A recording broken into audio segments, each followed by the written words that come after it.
الحمدللہ الحمدللہ وکفا والصلاة والسلام علی سید الانبیاء اما بعد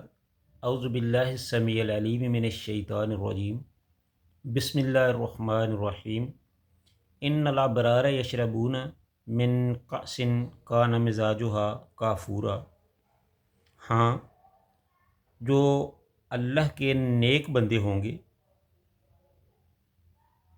ان کو ایسی شراب کے جام نوش کرائے جائیں گے جس میں چشمہ کافور کی ملونی ہوگی۔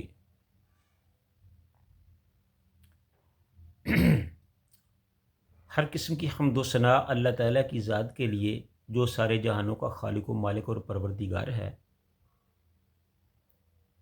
اور بے شمار لاتعداد درود و سلام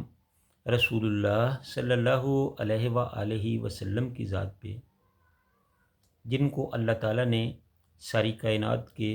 سردار بنایا اور سارے نبیوں کے امام بنایا۔ اس سے پہلے اللہ تعالیٰ نے کفار کا ذکر کیا تھا کہ جو اللہ کے نافرمان بندے ہیں ان کے ساتھ اللہ تعالیٰ کیا سلوک کرنے والے ہیں۔ یہاں اس آیت میں اللہ تعالیٰ نے اپنے ان نیکوکار بندوں کا ذکر کیا ہے جو اس دنیا میں اللہ تعالیٰ کے حکموں کے مطابق اپنی زندگی کو گزارتے رہے، اور جس طرح اللہ تعالیٰ نے کہا اللہ تعالیٰ کی منشا اور مزاج کے مطابق اپنی زندگی کو گزارا۔ فرمایا ان الابرار یشربون من کأس کان مزاجها کافورا، کہ بے شک جو اللہ کے نیک بندے ہیں ان کو جنت سے شراب طہور کے جام بھر بھر کر پلائے جائیں گے،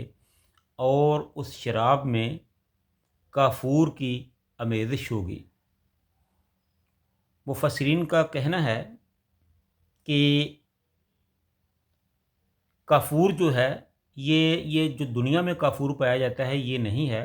بلکہ یہ ایک جنت میں ایک چشمے کا نام ہے کافور، اور وہاں کی جو شراب ہوگی وہ ایمان والوں کو، اللہ کے نیک بندوں کو پلائی جائے گی۔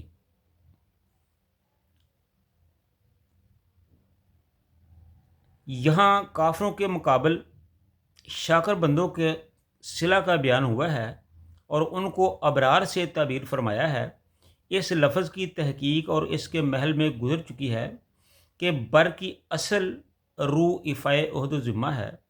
اور لفظ شکر کی اصل حیثیت نعمت کے حق کو پہچانا اور اس کو ادا کرنا ہے۔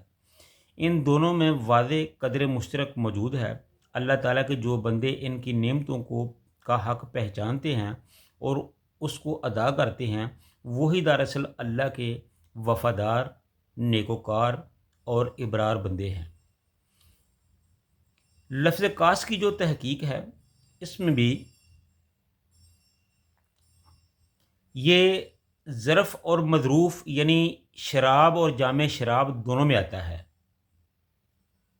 کاس کا مطلب عربی کا لفظ ہے، اس کو جام کہا جاتا ہے، اور جام کو پنجابی میں یا اردو میں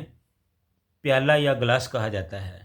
یعنی کہ ایسے برتن جن میں شراب بھر بھر کر جنتیوں کو پلائی جائے گی، اور یہ وہ شراب نہیں ہوگی جو دنیا کی ناپاک اور پلید شراب ہے جس کو پینے سے نشہ ہوتا ہے، آدمی اپنے حواس کھو بیٹھتا ہے، بلکہ یہ وہ شراب ہے جسے اللہ تعالیٰ نے شراب طہور یعنی پاک شراب کہا ہے۔ مزاج کے معنی ہیں ملونی کے، مزہ۔ کھانے پینے کی چیزوں میں بعض اوقات لذت، خوشبو یا ان کے مزاج میں اعتدال پیدا کرنے کے لیے بعض چیزیں ان کے استعمال کے وقت ملائی جاتی ہیں،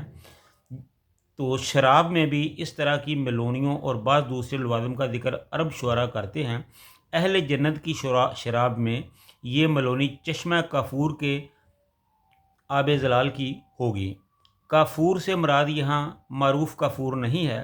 قرآن نے خود وضاحت فرما دی ہے کہ یہ جنت کا ایک چشمہ ہے جس کے کنارے بیٹھ کر اللہ کے خاص بندے شراب نوش کریں گے، اور اس چشمہ کو پانی کی ملونی سے اس کے کیف و سرور کو دو چند کریں گے۔ تو یہ کافور کا مطلب ہے جو قرآن پاک میں بیان کیا گیا ہے۔ تو بہرحال اس آیت میں اللہ تعالیٰ نے اپنے نیک، پاک باز اور ابرار لوگوں کا ذکر کیا ہے کہ یہ جو لوگ ہوں گے اللہ کو ماننے والے، اللہ کے وفادار، اللہ کے حکموں کے مطابق زندگی کو گزارنے والے، اللہ تعالیٰ جب ان کو جنت میں لے جائے گا تو پھر وہاں ان کے لیے بہت سی نعمتیں ہوں گی، تو وہ ساری نعمتیں ان کو دی جائیں گی اور وہ نعمتوں کے بعد اللہ کا شکر ادا کریں گے۔ تو مقصد اس کا یہی ہے کہ اللہ تعالیٰ کسی کی نیکی کو ضائع نہیں کرتے، کسی کے اجر کو ضائع نہیں کرتے۔ جو آدمی اس دنیا میں اللہ کے حکموں کے مطابق زندگی کو بسر کرتا ہے، زندگی کو گزارتا ہے، رسول اللہ صلی اللہ علیہ وآلہ وسلم کے بتائے ہوئے طریقے کے مطابق اپنی زندگی کو گزارتا ہے، تو یقیناً وہ صراط مستقیم کو پا لیتا ہے، اور جو صراط مستقیم کو پا لیتا ہے، صراط مستقیم سیدھا جنت میں ہی جاتا ہے، تو اس کا مطلب یہ ہے کہ وہ آدمی جنت میں ہی جائے گا۔ تو پھر جب آدمی جنت میں جاتا ہے تو دنیا کے نیک اعمال کے صلے میں اللہ تعالیٰ ان کو بہت سی اپنی نعمتوں سے نوازتے ہیں، ان کو نعمتیں عطا فرمائی جاتی ہیں، اور ان نعمتوں کا ذکر قرآن پاک میں جا بجا ہوا ہے کہ ان کے لیے وہاں محل ہوں گے، وہاں ان کے لیے اونچے اونچے تخت لگائے گئے ہوں گے، ان کے لیے بڑے مزے کے عجیب قسم کے پھل ہوں گے، ان کے لیے پرندوں کا گوشت ہوگا، اور سب سے بڑی نعمت جو ہے وہ یہ ہوگی کہ اللہ تعالیٰ ان کو اپنا دیدار کرائے گا۔ تو میرے بھائیو، یہ ساری چیزیں اس چیز سے مشروط ہیں کہ اس دنیا کی زندگی کو اللہ کے حکموں کے مطابق گزارا جائے۔ جب ہم نیک لوگ، مسلمان، اللہ کو ماننے والے اللہ کے حکموں کے مطابق اپنی زندگی کو گزاریں گے تو یقیناً اللہ تعالیٰ ان کو جنتوں میں لے جائے گا، اور جب جنت میں جائیں گے تو پھر اللہ تعالیٰ ان پر اپنی نعمتوں کی بارشیں کرے گا۔ تو اللہ تعالیٰ سے دعا ہے کہ اللہ تعالیٰ ہماری زندگیوں کو بھی نیک زندگیاں بنائے، ایسی زندگیاں بنائے جو اللہ تعالیٰ کو پسند ہوں۔ وآخر دعوانا ان الحمد للہ رب العالمین۔